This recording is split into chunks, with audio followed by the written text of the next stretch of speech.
यादव शेर ने हिला दी खेल की दुनिया। पाकिस्तान का चैंपियन भी औंधे मुंह गिरा। विदेशी धरती पर गरजा भारत का यादव शेर, कर दिया सबको ढेर। रोहित ने दिखाई ऐसी ताकत, सम्मान में झुका हिंदुस्तान। जौनपुर के लाल ने फिर बढ़ाया देश का मान। गूंज रहा हिंदुस्तान में यादव शेर का नाम। सूर्या भाव भी हो गए गदगद।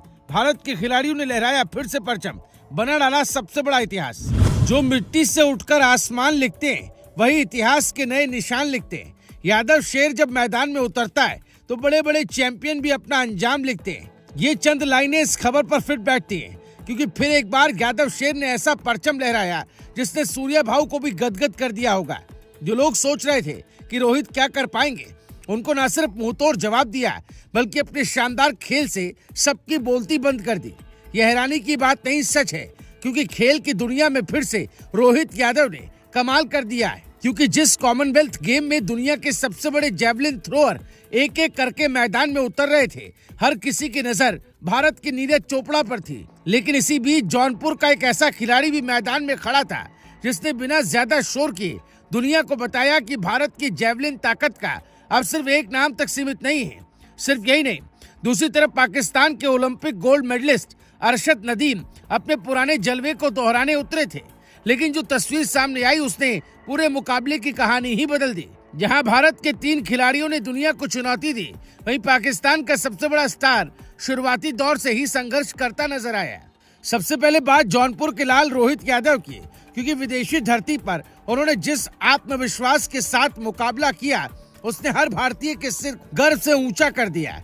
रोहित यादव फाइनल में 81.56 मीटर के सर्वश्रेष्ठ थ्रो के साथ 7वें स्थान पर रहे। पदक भले उनके हाथ से थोड़ा दूर रह गया, लेकिन दुनिया के सर्वश्रेष्ठ 8 खिलाड़ियों में अपनी जगह बनाना अपने आप में बड़ी उपलब्धि है। खास बात ये रही कि रोहित ने पूरे मुकाबले में लगातार संघर्ष किया और आखिरी तक लड़ते रहे।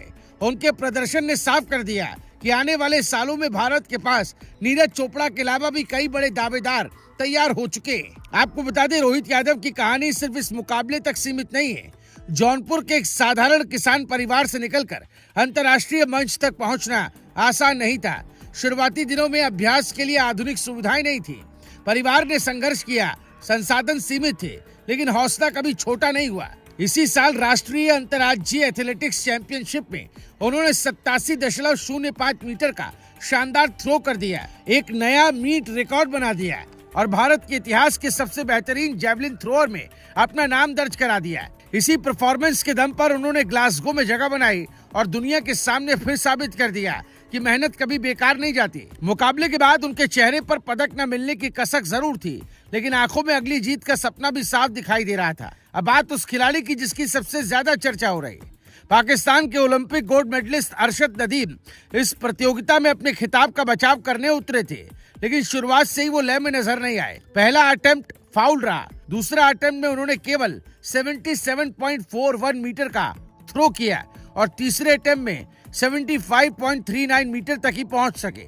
नतीजा ये हुआ कि वो टॉप 8 खिलाड़ियों में भी जगह नहीं बना पाए और 9वें पायदान पर रहते हुए मुकाबले से बाहर हो गए। सबसे बड़ी बात ये रही कि भारत के रोहित यादव भी उनसे आगे रहे। इस मुकाबले में भारत ने एक बार फिर अपनी ताकत दिखाई। नीरज चोपड़ा ने 85.83 मीटर के साथ सिल्वर मेडल जीता। यशवीर सिंह ने भी अपने व्यक्तिगत सर्वश्रेष्ठ 85.41 मीटर के साथ ब्रॉन्ज मेडल अपने नाम किया। श्रीलंका के रुमेश पथिरागो ने 89.75 मीटर का शानदार थ्रो कर गोल्ड मेडल जीत लिया। फिलहाल नीरज चोपड़ा आज भी सबसे बड़े सितारे हैं, लेकिन उनके साथ रोहित यादव और यशवीर सिंह जैसे खिलाड़ी भी दुनिया के मंच पर लगातार चुनौती दे रहे हैं। जौनपुर के इस यादव शेर ने भले पदक न जीता हो, लेकिन अपने जज्बे, संघर्ष और प्रदर्शन से करोड़ों भारतीयों का दिल जरूर जीत लिया।